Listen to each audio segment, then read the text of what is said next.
In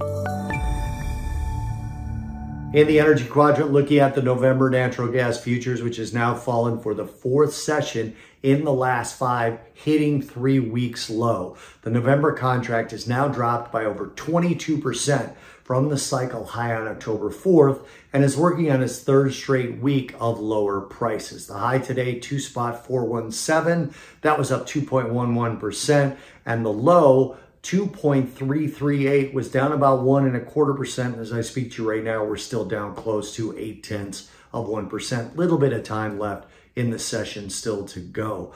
Looking at the national demand picture, overall we have high demand today, but it's going to taper off to lighter demand for the next week or so. The strength of the national demand today is due to a cold front that's lingering across the Midwest and the Northeast, bringing high temperatures of only that 40 to 50 degree range with lows in the 20s and 30s. The rest of the U.S. is nice and comfortable with ranges from 60 degrees to 80 degrees, besides 90 degree highs in the hotter Southwest. Next week, most of the U.S. is going to be comfortable, ranging between 60 degrees and 80 degrees on the high side, besides some 50 degree temperature ranges that we're going to see here in the states near the Canadian border. So that's going to keep demand lighter as the week goes on, but it is very high today.